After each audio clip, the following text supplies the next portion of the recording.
जय और रीना पिछले 3 साल से एक दूसरे के प्रेम में थे। दोनों के बीच प्रेम इतना बढ़ चुका था कि दोनों ने मन ही मन एक दूसरे को अपना जीवन साथी मान लिया था। एक बार जय को काम के सिलसिले में बाहर जाना हुआ। जय काम में इतना व्यस्त हो गया कि रीना से वह ज़्यादा बात भी नहीं कर पाता था। एक दिन रात को रीना का कॉल आया। जय अभी अभी काम खत्म करके बैठा था। जय ने कॉल उठाया और कहा, रीना कैसी हो, तुम मुझे माफ़ करना, मैं काम में इतना व्यस्त था कि तुमसे ज़्यादा बात भी नहीं कर पाया। मैं तुम्हें रोज़ बहुत याद करता हूँ। जय, मैं भी तुम्हें बहुत याद करती हूँ। मैं तुमसे थोड़ी गुस्सा भी हूँ यार, मैंने कल कितने कॉल मैसेज किए लेकिन तुमने कोई रिप्लाई ही नहीं किया। मुझे बहुत गुस्सा हूँ मैं तुमसे। रीना ने उत्तर दिया, यार सॉरी, माफ़ कर दे यार, अब मान भी जाओ, ऐसा क्यों कर रही हो। जय ने कहा, नहीं जय, मैं आसानी से नहीं मानने वाली, यह आके मनाओ मुझे। यह कहकर रीना ने कॉल काट दिया। दूसरे दिन सुबह जय ने रीना की मनपसंद चॉकलेट खरीदी और एक स्टोरी कार्ड दिया। यह लेकर वो रीना के घर पहुंचा। रीना की मम्मी को दोनों के बारे में सब पता था। जय ने रीना के घर के दरवाजे पर दस्तक दी। रीना की मम्मी ने दरवाज़ा खोला और जय को कहा, आओ जय बेटे, कैसे हो, कोई दिक्कत तो नहीं है ना। मैं ठीक हूँ आंटी, रीना से मिलने आया हूँ, जय ने उत्तर दिया। रीना तो ऊपर सो रही है, कब से आवाज़ दे रही हूँ उसको, लेकिन उठने का नाम ही नहीं ले रही है। जाओ तुम भी उसको जगाओ, रीना की मम्मी ने कहा। फिर जय रीना के कमरे के पास गया और डोरबेल बजाई।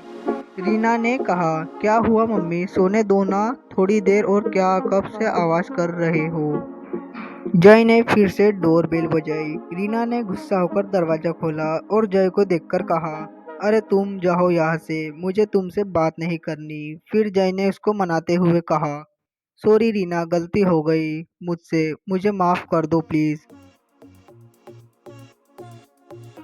आइंदा मैं कभी तुम्हारा कॉल्स मैसेज को अनदेखा नहीं करूँगा, तुम्हारे सारे कॉल्स का जवाब दूंगा। अब तो मान जाओ यार, देखो मैं तुम्हारी मनपसंद चॉकलेट लाया हूँ और ये सॉरी कार्ड, इस बार मान गई हूँ, लेकिन अगली बार ध्यान रखना, कितना भी मनाओगे नहीं मानूंगी, मैं, रीना ने कहा।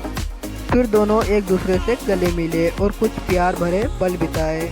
बहुत सारी बातें करने के बाद दोनों ने कुछ पलों के लिए एक दूसरे से विदा ली।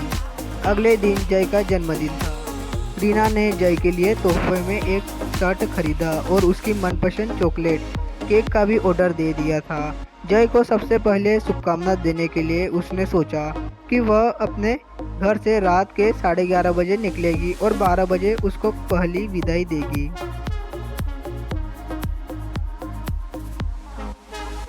योजना के मुताबिक रीना ने ठीक 12 बजे जय के घर के बाहर दरवाजे पर दस्तक दी। आवाज़ सुनकर घर के नौकर ने दरवाज़ा खोला। दरवाज़ा खोलते ही रीना ने पूछा, नमस्ते अंकल, जय कहाँ पर है, सो गया क्या। बेटा अब तुम्हें क्या बताऊँ, जय अभी अस्पताल में भर्ती है। वो रात को ठीक 10 बजे माँ के लिए दवाई लेने जा रहा था। तभी एक ट्रक सामने से आ रही थी। उसके टक्कर मारने से कार पलट गई और ट्रक भी नीचे खड्डे में गिर गई। कुछ लोगों को कहना था कि ट्रक का ड्राइवर शराब पीकर ट्रक चला रहा था, क्योंकि उस ट्रक से शराब की कुछ बोतलें मिली थी। यह बात सुनकर रीना के हाथों से तोहफा और केक जमीन पर गिर गया और रीना के चेहरे पर भारी शोक के बादल छा गए, मानो उसके पैरों तले जमीन खिसक गई। फिर रीना ने अस्पताल का पता पूछा और तुरंत अस्पताल के लिए निकल पड़ी।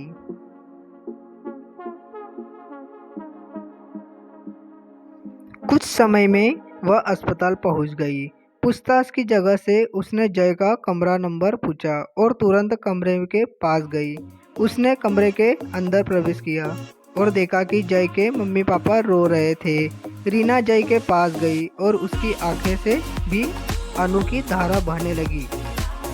जय ने धीमी आवाज में कहा, रीना अपना ध्यान रखना और तुम्हारी इस प्यारी सी आंखों में कभी भी आंसू मत आने देना।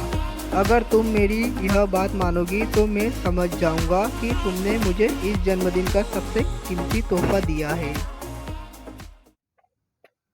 अलविदा रीना कहकर जय ने रीना का हाथ पकड़ा और अपनी अंतिम सांस लेकर इस दुनिया से विदा ली। दोस्तों, हम जिसे प्रेम करते हैं वो हमेशा हमें खुश देखना चाहता है। कुछ लोग मैंने देखा है